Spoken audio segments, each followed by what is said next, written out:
Hey everyone, welcome to another deep dive.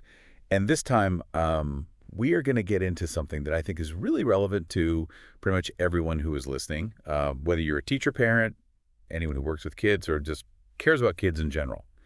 And that is the topic of school reentry after a medical or mental health issue.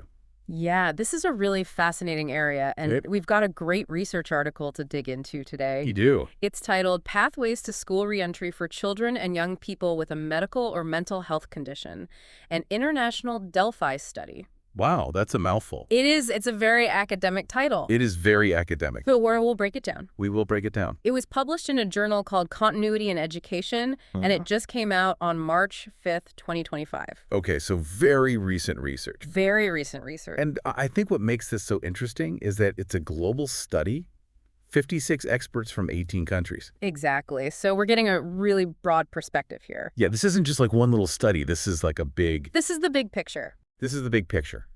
Yeah. This is huge. Absolutely. So imagine you're a teacher and one of your students has been hospitalized maybe for a while. Right. Could be for any reason. Any number of reasons. Physical health, mental health. Right. And they're ready to come back to school, Yeah. but how do you make that transition as smooth as possible? That's the million-dollar question. That is the question, right? How do you support them academically, but also socially, emotionally? How do you make sure they feel welcome and included and ready to learn again? Because it's not just about catching them up on the material they missed. Right. It's about so much more than that. Absolutely, and that's what this deep dive is all about. It's like a cheat sheet for anyone who wants to help kids navigate this often tricky transition back to school. I love that, a cheat sheet. Okay, so let's set the stage here. Okay. Just in the U.S. back in 2019, over 1.6 million kids, excluding newborns, were hospitalized. Wow, that's a lot of kids. A lot of kids. That's 2.38% of the total child population. So it's something that pretty much every teacher is going to encounter at some point in their career. Oh, yeah, definitely. Multiple times. Multiple times for sure. And the average hospital stay is about 4 days.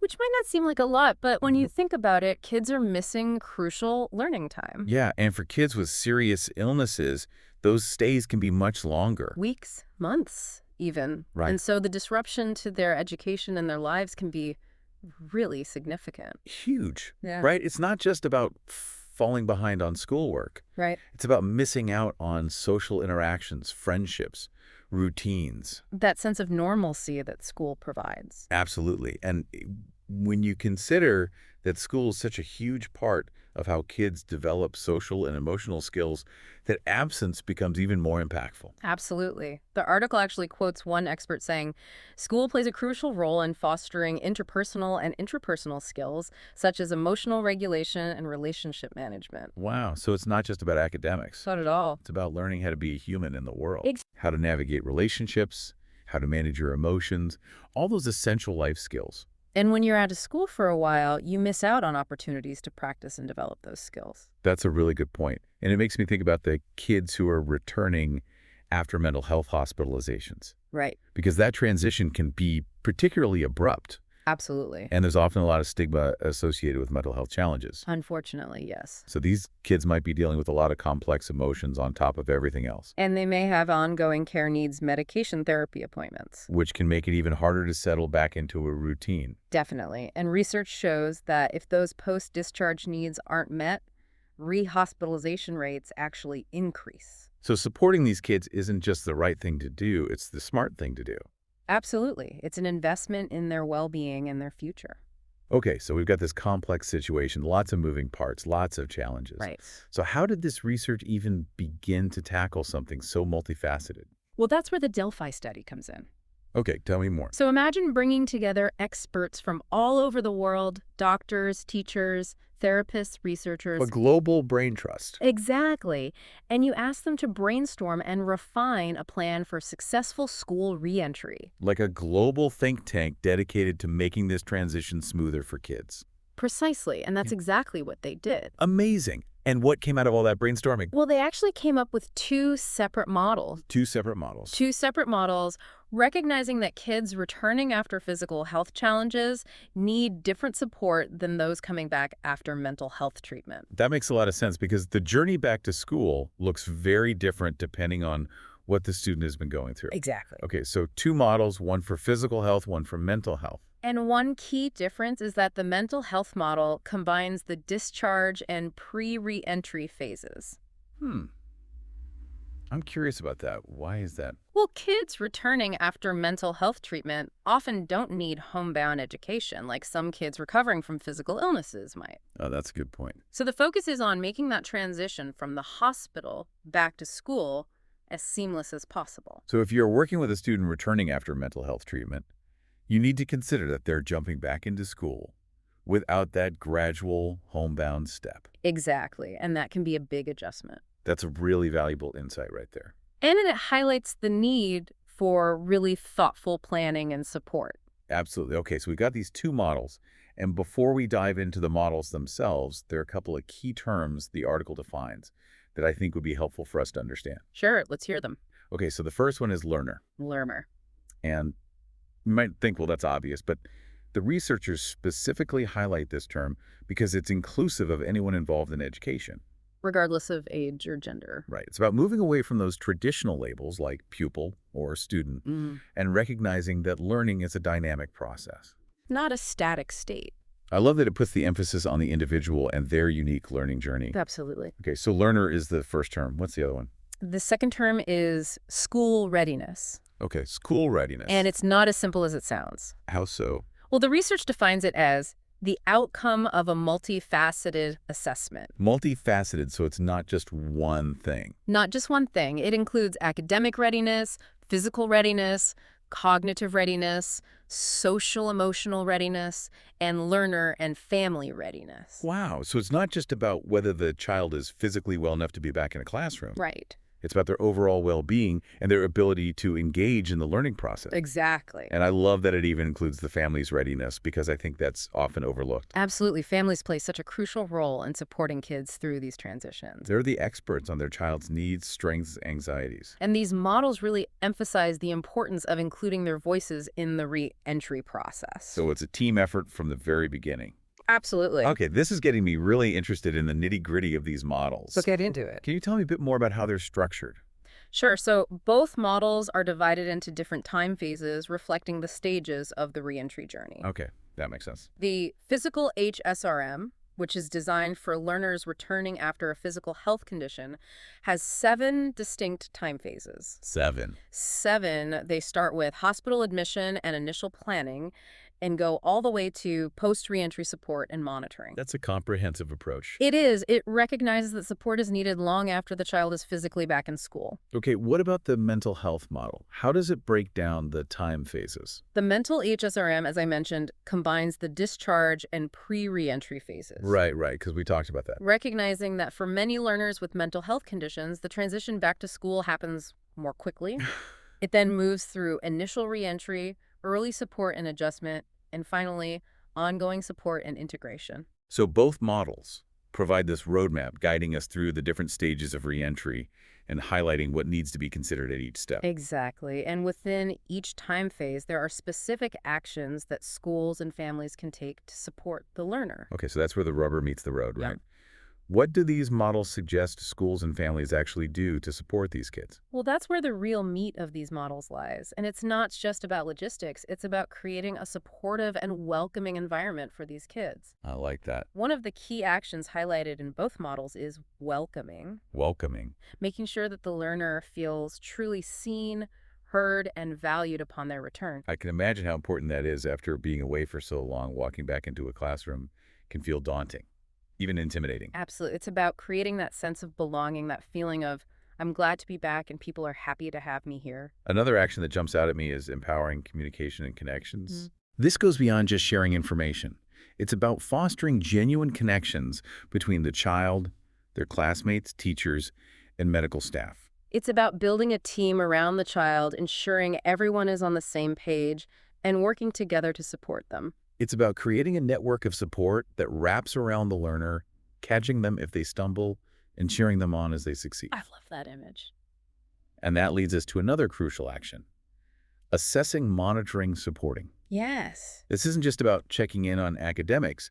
It's about paying attention to the learner's overall well-being. It's about noticing those subtle signs that a learner might be struggling, whether it's fatigue, anxiety, difficulty concentrating, or withdrawal from social activities. So it's about being proactive and observant, not just assuming everything is fine because the learner is physically present in the classroom. Exactly. It's about creating a culture of care and understanding where learners feel comfortable seeking support when they need it.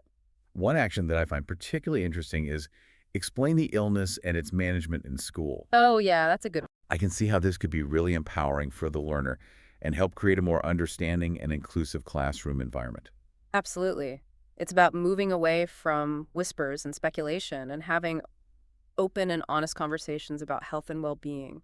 Of course, this needs to be done sensitively with the learner's consent and input. Of course. But done well, it can help break down stigma and foster empathy. It normalizes conversations about health within the school community. Right? It creates a space where everyone feels safe to be themselves and seeks support when needed. Exactly. Okay, so we've covered a lot of ground already. We've talked about the challenges of school reentry, the innovative research behind these two models, and some of the key actions they recommend. It's a lot to take in. It is a lot, and we're just getting started. Right, there's so much more to explore. There's so much more to explore. And as we move into part 2, we'll delve deeper into the practical implications of these models, explore specific strategies for different time phases, and unpack how you can create a truly welcoming and inclusive classroom for kids returning after health challenges. I am so ready for that. Yeah. Let's do it. All right, deep divers, welcome back. We are diving even deeper into these two school reentry models. And I have to say, when I first saw all these time phases and actions, my first thought was, this is a lot. Yeah, it can feel a bit overwhelming at first. A little bit. But the researchers actually address that directly. They're not suggesting that every school needs to implement every single action in these models. Oh, okay, that's good to know. They emphasize that these are ideal templates, frameworks to guide action, not rigid checklists to overwhelm anyone. So it's more about finding what resonates with your specific context? Exactly what works for a small rural school might be very different from what a large urban district can implement. And that makes total sense because resources, staffing, even the culture of a school can vary so widely. Absolutely. The key is to look at the actions in these models and ask yourself, what are we already doing well? And where can we make some improvements that will have the biggest impact for our learners? Okay, so it's not about trying to do everything at once. It's about focusing on your strengths and then maybe picking one or two areas where you want to grow. Exactly. And the researchers encourage schools and healthcare teams to use these models as conversation starters. Oh, I like that. So imagine a team of teachers, counselors, and administrators sitting down together looking at these models and discussing which actions they could prioritize based on their specific needs and resources. So it's not just about reading these models in isolation. It's about using them as a tool for collaboration and problem solving. Precisely. Mm. And that can lead to some really creative solutions. And that reminds me of something we talked about earlier, those social play and sport-based activities. Oh, yeah. Those are so important. I feel like those are often overlooked or marginalized both in schools and hospitals. You're right. We tend to get so focused on academics and therapy that we forget how important play is, especially for kids who've been through so much. Play is how kids learn to socialize, manage their emotions, just have fun. Exactly. And the beauty of those activities is that they often don't require a ton of resources or funding. That's a really good point. You can involve volunteers, parents, or even peers. It's about getting creative and recognizing that sometimes the simplest interventions can be the most powerful. Absolutely. Okay, so we're starting to see how these models can spark some innovative ideas. And another key point they emphasize is collaboration. Right. It takes a village to support kids returning to school after health challenges. It's so true. It's not just the teacher's responsibility.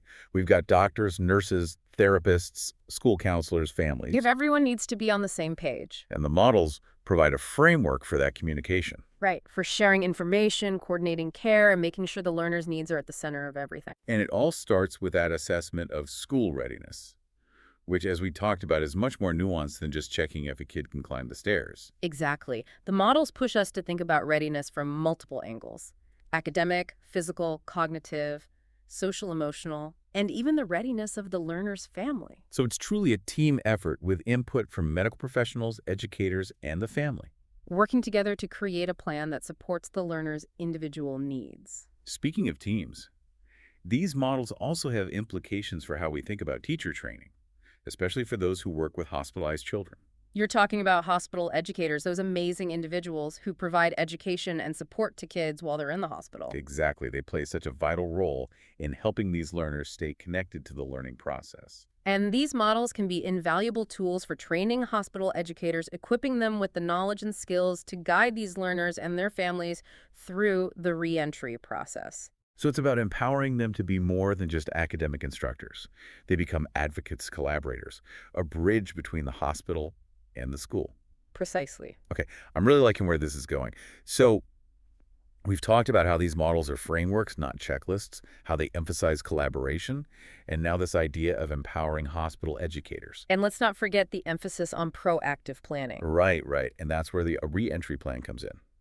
Think of it as a roadmap for the learner's journey back to school. I like that, a roadmap. It outlines goals, accommodations, communication strategies. So it takes the guesswork out of reentry and provides a framework for success. Exactly. And it's a living document that can be adapted and updated as needed, ensuring that everyone involved, the learner, the family, the school, and the healthcare team, is on the same page. So it's a tool for collaboration, clarity, and accountability. Absolutely. Okay, so just to recap, we've talked about how these models are frameworks, not checklists, how they emphasize collaboration, and how they highlight the importance of proactive planning with those reentry plans. And now I think it's time to get even more practical. Yes, let's do it. These models are packed with specific strategies for each time phase. Okay, let's dive into some of those. Let's start with the welcoming action, since that sets the tone for the whole reentry experience. Love it. Let's get concrete. Yeah. What are some tangible things schools can do to make that initial welcome back truly special and supportive? Well, it starts with recognizing that every learner is unique, so a cookie-cutter approach won't work.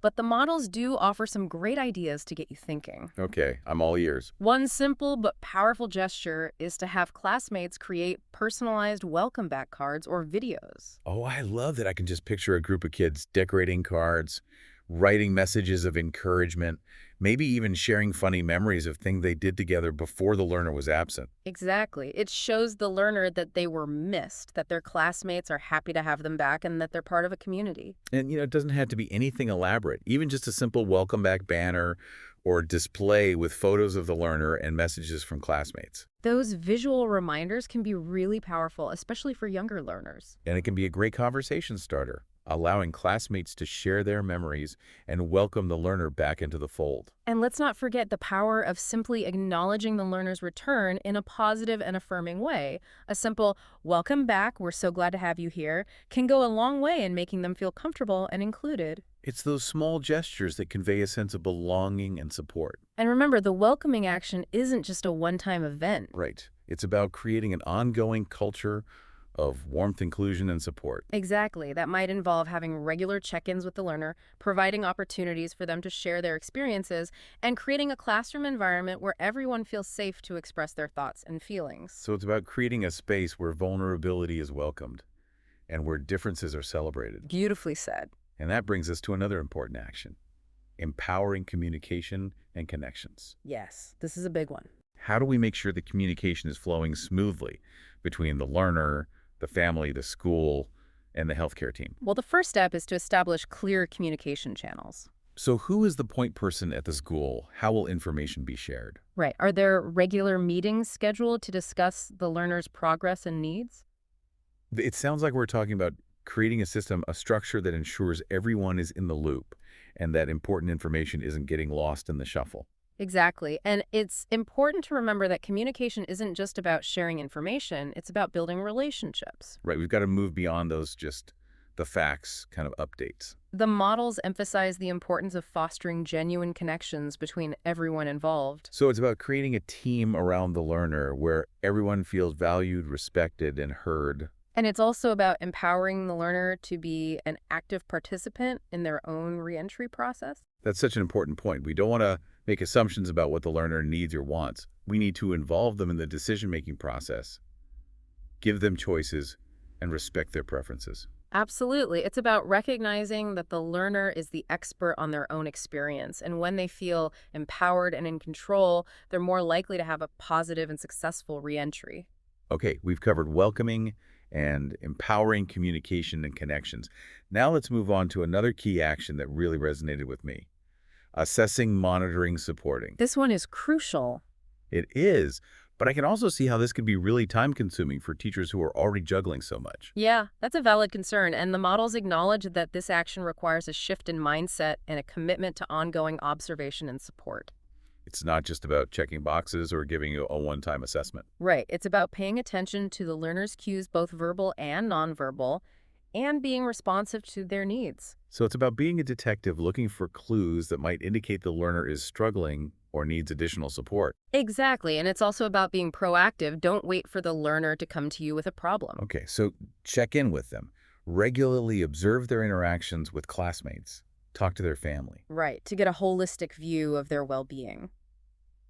So what kinds of things should we be looking for? What are some signs that a learner might be struggling with the reentry process? Well, every learner is different, but some common signs to watch out for include changes in behavior, academic performance, or social interactions. You could give me some examples. Sure, for example, a learner who was previously outgoing might become withdrawn or quiet, Oh, okay. or a learner who was a strong student might start having difficulty concentrating or completing assignments. So it's about noticing those subtle shifts that might indicate something is off. Exactly. And if you do notice those signs, the first step is to create a safe space for the learner to share their experiences and concerns. Let them know that you're there to listen, that you care, and that you want to help. Exactly. And that might involve connecting them with additional support, like a school counselor, a therapist, or even a peer mentor. So it's about recognizing that you don't have to have all the answers yourself. You just need to be willing to listen, to advocate for the learner's needs, and to connect them with the appropriate resources. These models are really challenging us to think about school reentry in a more holistic and supportive way. And that brings us to another important point. These models aren't just about reactive support. Yep. They're about proactive planning. We talked about reentry plans earlier, but can you give us some more specific examples of what those might look like in practice? Sure, a reentry plan might include things like setting clear goals for the learner's return, outlining specific accommodations they might need, and establishing a communication plan between the school, the family, and the healthcare team. So specific strategies for supporting the learner. Exactly. And it might also include strategies for addressing potential challenges such as academic catch-up, social reintegration, or managing medical needs in the school setting. So it's like a blueprint for success tailored to the learner's individual needs and circumstances. Exactly. And the best part is that these plans can be flexible and adaptable. They can be reviewed and updated as the learner's needs change, ensuring that they're always getting the support they need. This is such valuable information. We've covered so much ground already, but I'm eager to dive deeper into the specifics of creating those welcoming and inclusive classrooms that we keep talking about. And that's exactly where we're headed next. In part 3, we'll explore concrete strategies for creating a classroom environment where all learners, including those returning after health challenges, feel safe, supported, and empowered to succeed. So don't go anywhere, deep divers. We'll be right back with more insights and practical tips from these groundbreaking models. Welcome back, deep divers.